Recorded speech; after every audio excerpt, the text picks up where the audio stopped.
ये कहानी है हजरत सुलेमान अलैहिस्सलाम की और जिन्नात के उस फरेब की।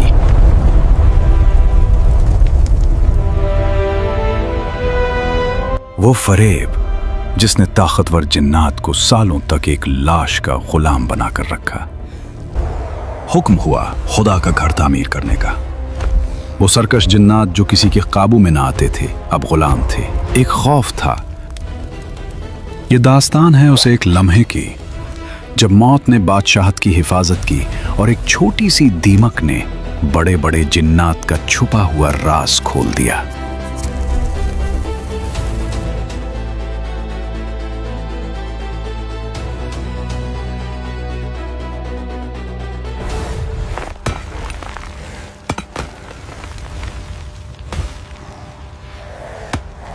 मेरा जिस्म अब और बर्दाश्त नहीं कर सकता।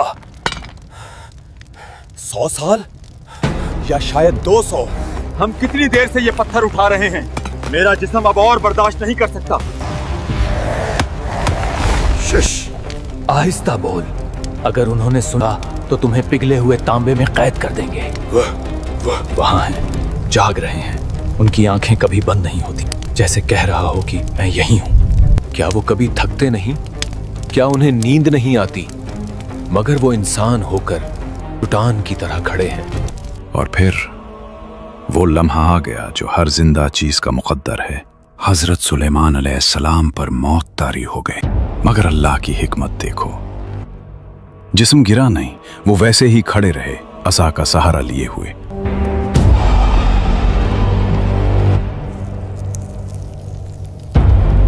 एक तरफ वो जिन्नात थे जो खुद को गैबदान कहते थे, पहाड़ तोड़ रहे थे, और दूसरी तरफ अल्लाह का एक छोटा सा सिपाही, एक मामूली कीड़ा उस बादशाह की लाठी को खा रहा था जिसके सहारे जिन्नात की गुलामी टकी हुई थी।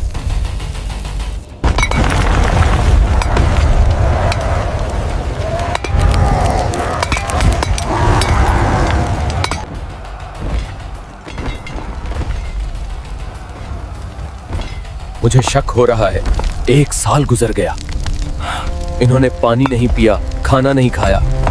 क्या तुम पागल हो गए हो? ये उनका इम्तिहान है।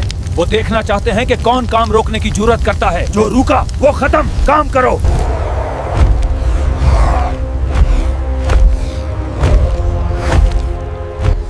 खौफ इंसान और जन्नात को अंधा कर देता है। वो सामने खड़ी मौत को न देख सके क्योंकि उनके दिलों में सुलेमान का खौफ अल्लाह के खौफ से ज्यादा बैठ गया था। मस्जिद की दीवारें ऊंची होती गईं।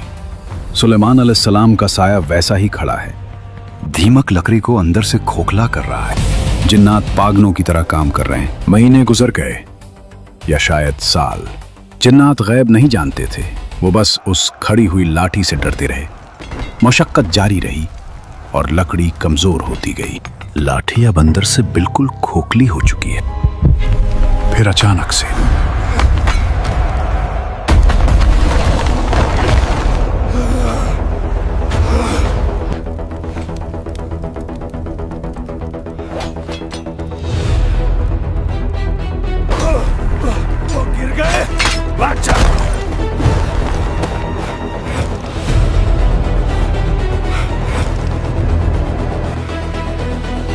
मौत।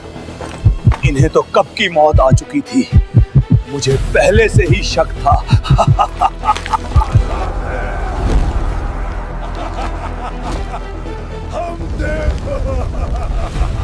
हम आजाद हैं। हम बेवकूफ थे। हम एक मुर्दा जिस्म से डरते रहे।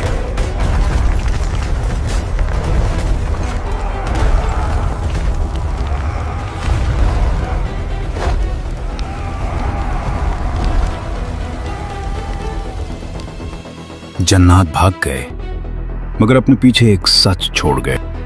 इंसान समझता था कि जन्नात गैब का इल्म रखते हैं। अगर वो वाकई गैब जानते होते तो बरसों तक इस जिल्लत और अजाब में मुब्तला न रहते।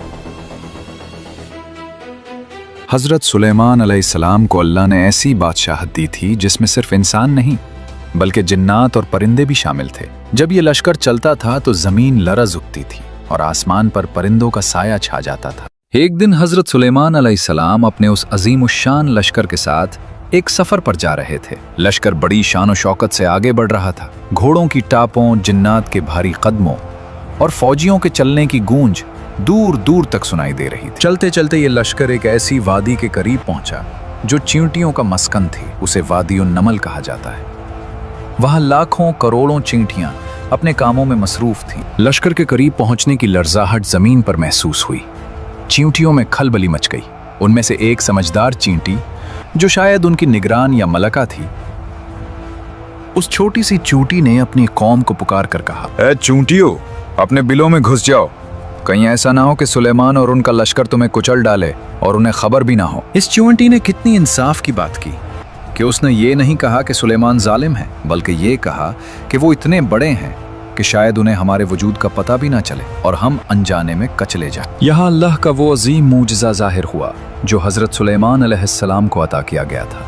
हजारों फौजियों के शोर, घोड़ों की हिननहाट और सफर की गिर्दो गुबार के बावजूद अल्लाह ने उस नन्ही सी चींटी की बारीक आवाज हजरत सुलेमान अलैहिस्सलाम के कानों तक पहुंचा दी और उन्हें उसकी ज़बान समझा दी। जब हजरत सुलेमान अलैहिस्सलाम ने इस चींटी की बात सुनी तो उनके चेहरे पर मुस्कुराहट आ गई। वो उस छोटी सी मखलूक की समझदारी और अपनी कौम के लिए फिक्र देखकर महजूज हुए। इतनी बड़ी सल्तनत के मालिक होने के बावजूद हजरत सुलेमान अलैहिस्सलाम में जरा बराबर भी गुरूर नहीं था।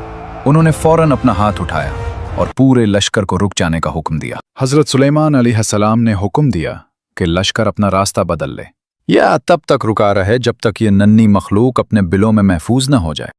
उन्होंने इस बात को गवारा नहीं किया कि उनकी ताकत से किसी बेजरर मखलूक को अनजाने में भी नुकसान पहुंचे। इस मौके पर हजरत सुलेमान अलैहिस्सलाम ने आसमान की तरफ देखा और अल्लाह के हुजूर एक बहुत प्यारी दुआ की जो कुरान में महफूज है। ऐ मेरे रब, मुझे तौफीक दे कि मैं तेरी इस नेमत का शुक्र अदा करूं जो तूने मुझ पर और मेरे वालिदैन पर की है, और ये कि मैं ऐसे नेक आमाल करूं जिनसे तू राजी हो जाए, और मुझे अपनी रहमत से अपने नेक बंदों में शामिल फरमा। अगर आपको ये वीडियो पसंद आई हो तो लाइक जरूर करें